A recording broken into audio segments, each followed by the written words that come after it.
Donc on reprend avec Pierre. Hier soir on a eu un petit problème technique et donc voilà la deuxième partie de l'interview. Alors Pierre, on voulait te poser maintenant des questions sur ton matériel, ton équipement de voyage à vélo.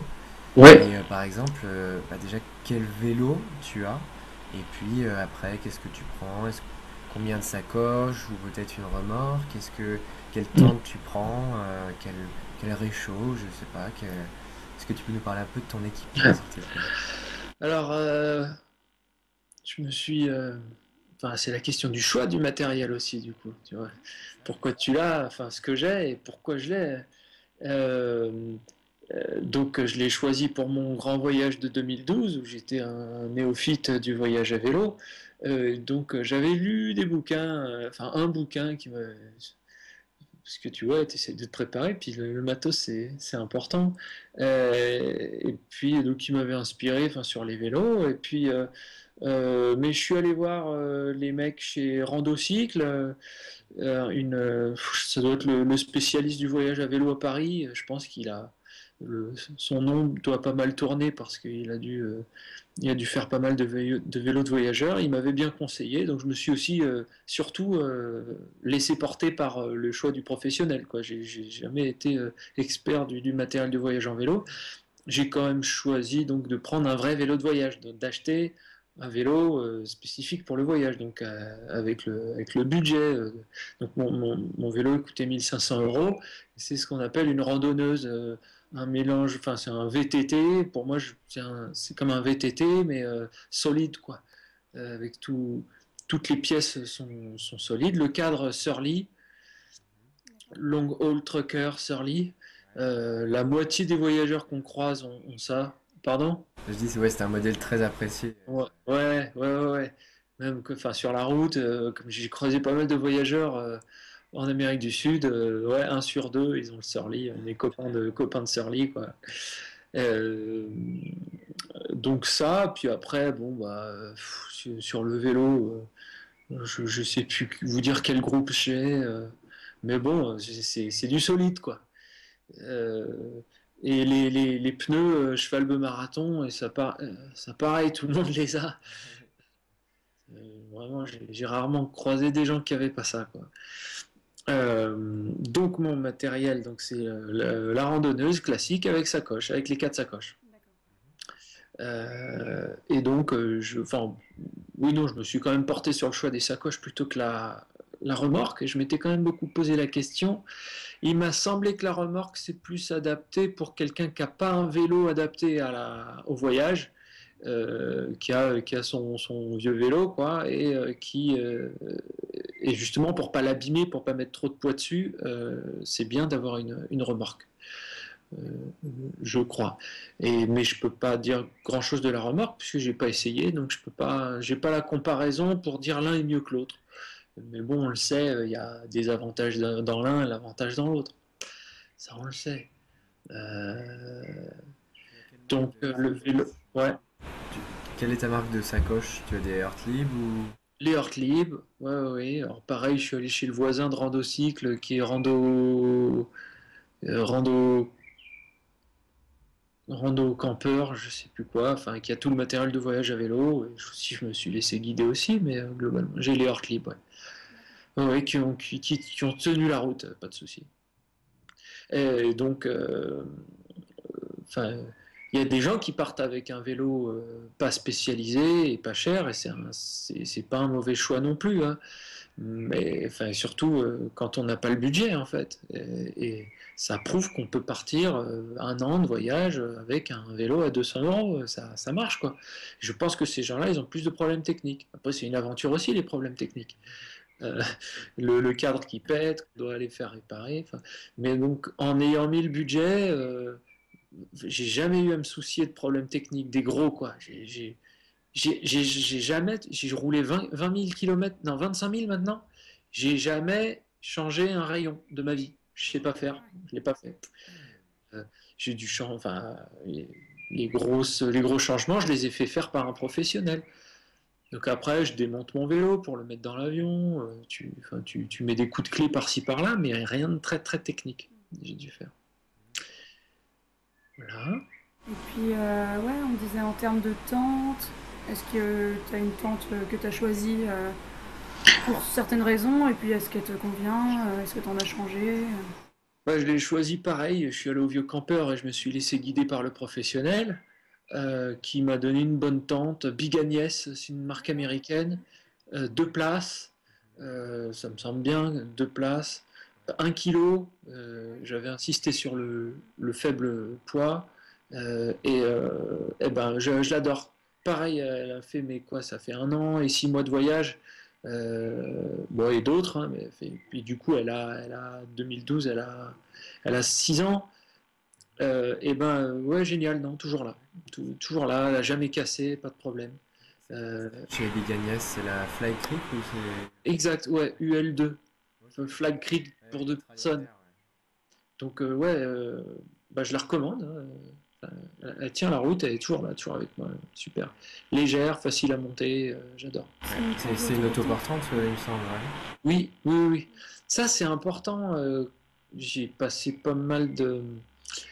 Il y a pas mal de régions dans lesquelles tu as juste besoin de l'attendre, ce que j'appelle en mode moustiquaire. Tu n'as pas besoin de tout mettre. En fait, tu poses ça dans le garage. Si, c'est m'arrivé de dormir dans des garages, n'importe où, sous un temple ou j'en sais rien, mais tu mets ta tente quand même pour les moustiques. Et donc, tu mets juste en mode autoportant. Et quand il fait assez chaud, c'est très pratique. C'est important. J'ai un réchaud. Euh, J'ai oublié, MSR, un peu un même modèle que tout le monde a, une centaine d'euros. Le Et multicombustible ou à essence, à à essence. essence? Essence. Ouais. Euh, T'as vu et plus, hein? comment dire, l'essence, ça t'a permis. Enfin, est-ce que tu as vu la différence avec un autre combustible, de mieux trouver peut-être à recharger ou... J'ai pas, bah, je pense pour comparer au gaz, oui, je pense pas que ce soit une bonne idée le gaz, parce qu'il faut le recharger et qu'il y en a pas, il y en a pas dans tous les pays, sauf si on fait un voyage dans des pays où on sait qu'il y aura des recharges, hein, mais si on est parti pour 1 an autour du monde, vaut mieux pas. L'essence, il y en a partout. Euh, j'ai rencontré un mec en Argentine, là, qui il avait le réchaud à alcool. D'accord. J'ai trouvé ça pas mal, parce qu'il était moins encombrant que le mien. Le problème du mien, c'est quand même l'encombrement, et puis le poids faut avoir 1 litre, un demi-litre d'essence quand même, donc c'est un poids quand même supplémentaire. Euh, il m'a posé des problèmes techniques aussi parce qu'il s'est pété, donc c'est pas forcément un choix que je referais. En fait, je me pose beaucoup la question, partir sans réchaud. Tu fais que des repas froids, tu prends des pâtes toutes prêtes, que tu les plonges juste dans l'eau. Voilà, si tu veux t'alléger, enfin, on pense qu'on peut se passer du réchaud. Si tu fais des sandwichs ou si t'es dans des pays pas chers où tu peux faire des restos tout le temps. Euh, Il y a pas mal voilà. de gens qui se posent la question, je pense, au moment. J'ai vu des messages, je pense, sur des forums de gens qui disaient est-ce que c'est possible de partir sans réchaud? Ouais, Puis il y avait des expériences, du coup. ouais. Ouais, parce que ça a l'air d'être le truc tellement obligatoire en fait. Enfin, quand on part en voyage, il y a le réchaud. Et je me suis rendu compte que ça l'est pas du tout. Non. Faut pas que c'est pas une obligation, c'est quand même un poids. Ouais, ouais. J'étais content quand il faisait très froid de me réchauffer avec un café chaud, de me réchauffer les mains, effectivement. Donc je pense que ça dépend encore de la durée du voyage et de la géographie. Si on est dans des pays chauds, des pays froids, ouais, je pense s'il fait froid, qu'on est en hiver, c'est quand même bien de pouvoir. Et qu'on fait du camping sauvage, on est quand même content de l'avoir. Ouais, ouais, c'est clair. Mais on peut s'en passer, c'est sûr. Ouais, d'accord, ouais. Je vais continuer Réchaud. les conversations là-dessus parce que ouais, c'est intéressant de voir quel régime alimentaire les gens peuvent avoir, Ouais, éventuellement basé peut-être sur plus de produits frais. Donc c'est des choses que je trouve. ouais, tu peux te faire du sandwich le soir, mais, bah, mais si t'es gourmet, si t'aimes cuisiner, je suis sûr qu'il faut un réchaud. Moi, je suis pas gourmet et je suis pas difficile et il faut juste que je remplisse mon ventre, quoi. Ouais, Je prends plaisir dans tous les cas. Donc, euh, donc, j'ai la sacoche arrière droite qui est pour les habits. Elle est remplie d'habits, c'est ça, plus la toilette. J'ai arrière gauche avec le duvet, le matelas gonflable, Thermarest, qui se gonfle, le petit modèle, celui qui s'arrête au niveau des jambes, des fesses. Je trouve que ça suffit. Et puis le matériel de réparation, mais j'en ai pas tant que ça, le matériel de réparation, puisque, enfin, en fait, juste les clés, enfin, de quoi réparer une crevaison. Je n'ai pas tant, enfin, je me suis allégé par rapport à ça, en tout cas, au fur et à mesure des voyages. La sacoche avant gauche, c'est pour appareil photo, et du coup drone, puisque sur le dernier voyage, j'ai troqué l'appareil photo pour le drone, et puis mes papiers, et je sais plus, j'avais mes gants, et puis l'autre, c'est bouffe plus réchaud. Et l'eau, la tente, je la mets sur le porte-bagages, donc entre les deux sacoches, la guitare quand j'en avais une, et l'eau, pareil sur le porte-bagages, voilà. D'accord, ok. Et donc je me suis allégé hein, par rapport à mes premiers voyages. Tu te rends compte qu'il y a plein de choses dont tu ne te sers pas. Et là, sur mon dernier, j'étais assez optimal. Il me semble que j'étais très optimal en termes d'habits. La tente, elle est légère, tout ça. Et puis, on fait toujours le choix de est-ce qu'on prend un appareil photo. Donc, sur ce coup-là, j'ai pris un drone. Bah, très bien, pour le matériel, ça donne une bonne idée.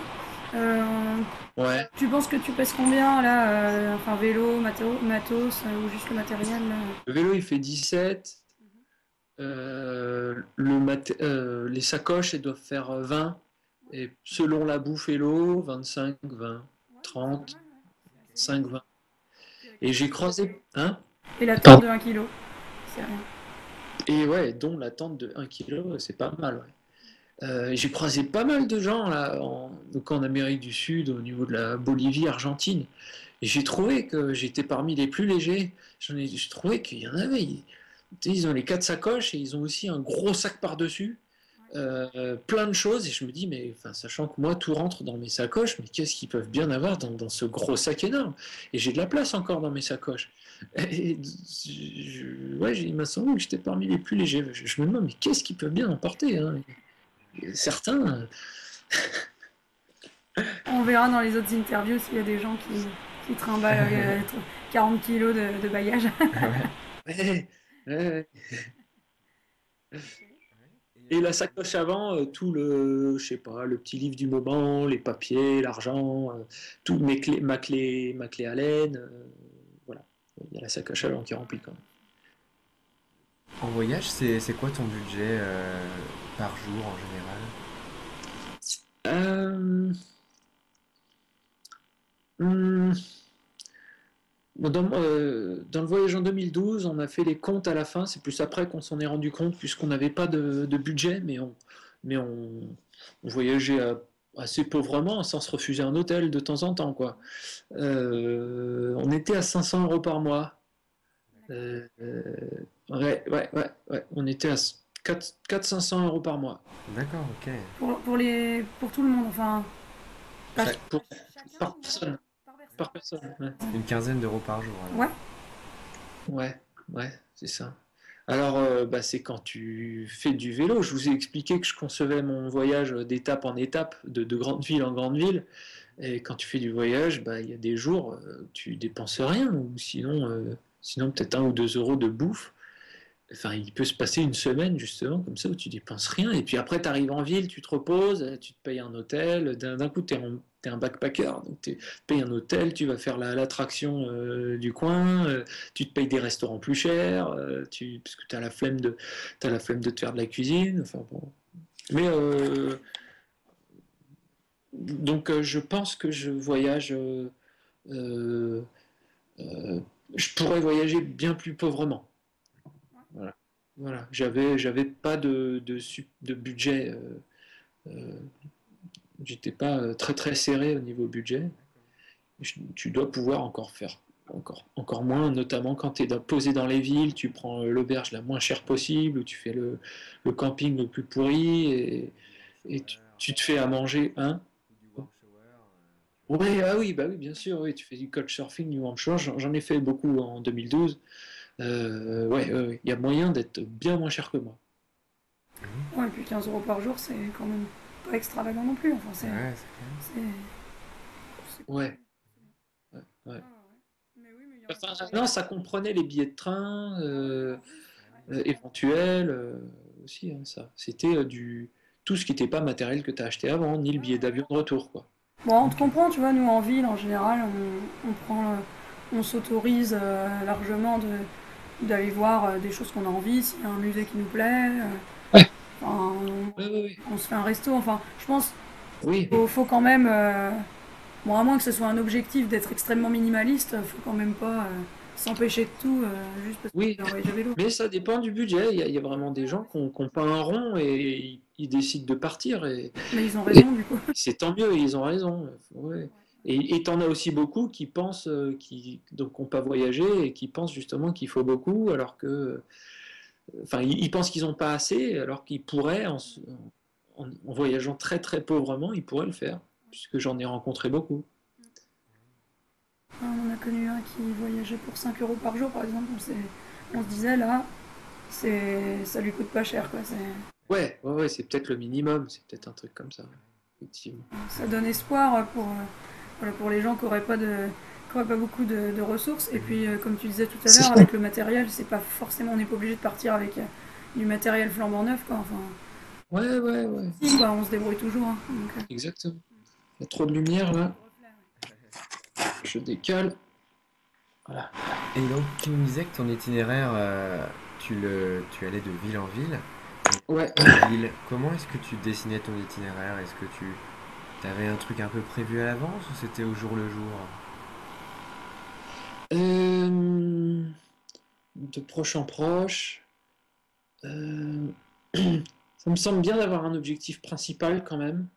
Là, j'ai fait Lima-Santiago, donc c'était bien de savoir que j'allais à Santiago. Puis ensuite, non, ça se dessine vraiment petit à petit à partir de là. Euh, je suis débarqué à Lima, je savais pas par quelle route j'irais, quoi. C'est quand j'ai débarqué que j'ai dit bon, maintenant je m'y colle, par où je passe. Et puis bah là, tu choisis une route en fonction de tes envies. J'avais le choix entre partir vers la plage et puis rejoindre la montagne une semaine après, ou filer directement dans la montagne. J'ai hésité pendant un jour, et puis j'étais quand même très attiré par la montagne, en découdre avec ces cols à 4000 mètres. Et en plus, j'ai fini de me convaincre en regardant la carte des vents. Je voyais que la route par la plage, c'était plat, mais apparemment j'avais un vent contraire, un vent de face, donc ça a fini de me convaincre. Euh, donc je me suis donné une grande étape, Cusco à je sais plus de 1000-1500 km plus loin, et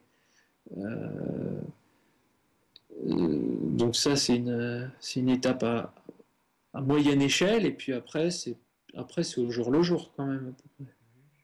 Euh, ouais. avec des cartes routières, du coup. Non, en 2012, grand voyage avec les cartes routières. Ouais. Euh,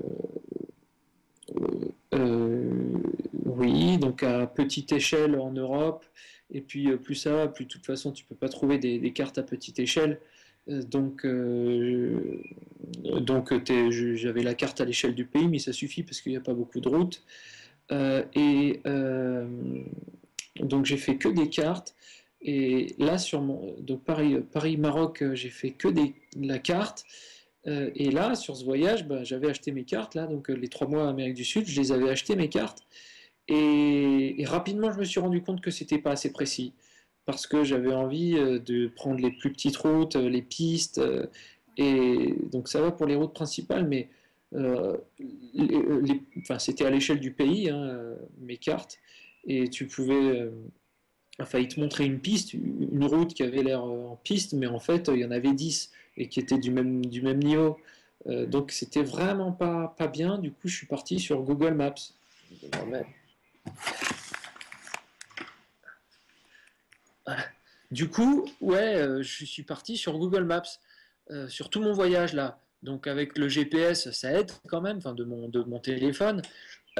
Et donc il y a toutes les routes, elles sont de temps en temps, j'ai prouvé qu'il y en a une qui n'existait pas, enfin où il manquait une route quand même, des fois c'est pas complètement parfait, et surtout en mode relief. Et donc tu vois tout le relief de la carte, tu vois les montagnes que tu peux voir, enfin ça aide vachement ça. Et avec, il y a aussi les courbes de niveau sur Google Maps. Et on peut le charger sur son téléphone en mode hors connexion. Tu peux charger le bout de zone que tu vas traverser dans les 5 prochains jours. Donc, c'était vraiment, enfin c'est à refaire. Tu vois, j'ai changé. Je suis parti. Je jurais que par les cartes. Et là, maintenant, je jure que par Google Maps. Et je pense qu'avoir des cartes à grande échelle, ça a pu m'empêcher en 2012 de faire des routes plus petites, plus belles, des détours plus nature. J'ai fait globalement des routes assez principales. D'accord, D'accord, ouais. ouais. Ok, c'est intéressant comme conseil ça. Mhm. Mm. Parce que nous, on change encore un petit Ouais, peu ça selon dépend. les voyages, donc Ouais, c'est intéressant d'essayer des nouveaux moyens Mhm. aussi. ouais. Mais si j'avais la meilleure carte, enfin, je préfère quand même que ce soit physique et je préfère le papier. Enfin, si ma carte était bonne et si j'en trouvais des précises, je les achèterais pour pouvoir le voir loin. Là, si tu étais bloqué sur l'écran de ton téléphone quand même, tu te rends moins compte des échelles parce que tu zoomes, tu dézoomes, sans avoir une idée d'une échelle, et ça change tout le temps et c'est quand même vachement. J'adore quand même. Déjà, j'adore les cartes.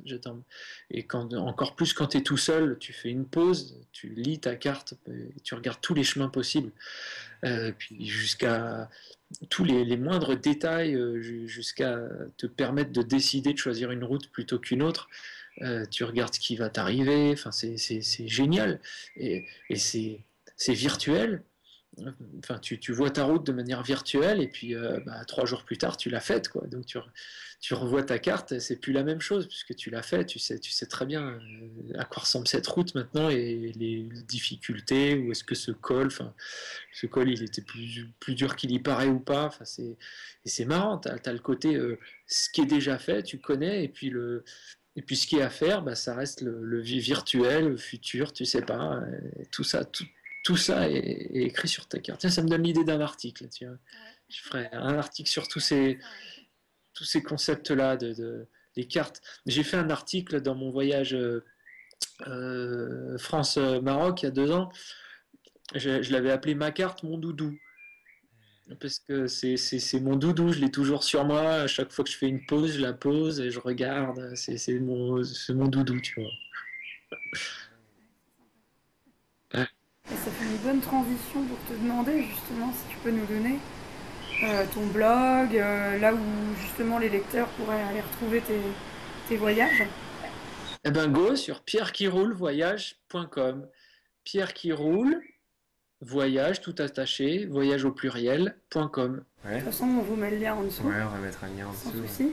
Et Ouais. tu disais aussi que tu étais dans la musique, et il me semble que tu as Ouais, aussi un site pour parler de ça, non? ouais. Donc pour écouter les musiques que je fais, puisque c'est ma seconde passion, c'est map-composer.com. Et donc depuis mon site de voyage, j'ai un lien vers le site de musique et vice-versa d'ailleurs, pour connaître les deux facettes de ma vie. Ça, c'est très sympa. Nous, Mhm. on va s'y balader en tout cas, et on conseille à tout le monde d'y aller parce que du coup, tu as fait des beaux voyages. Je pense que musicalement, il y a des découvertes à faire aussi, donc c'est Ouais. très sympa. Merci, ça me fait plaisir. Et donc, je prévois de faire un mélange des deux, puisque j'ai plein de belles images d'Amérique du Sud, là, et en plus les images de drones. Donc, bah, j'ai du boulot, j'ai un film à faire, et j'ai aussi la musique du film à faire. Donc, je vais Ah faire, ouais, génial. joindre les deux passions, je vais y arriver, je vais faire ça. Carrément.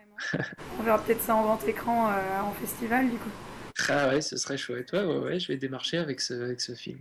Il faut y aller, il faut que je m'y mette. Bon, bah, J'ai commencé un finir déjà. peu. Ouais. Ouais, Ouais. mais ça c'est bien, au moins ça te maintient dans tes voyages. Oui, c'est vrai, c'est vrai, c'est vrai. Super projet en tout cas. On a hâte de voir ça. Ouais. Ouais, Je vous tiendrai au courant. Bah, merci, hein. Bah, du coup, Pierre, on va conclure comme ça, je pense, sur cette Ouais, interview.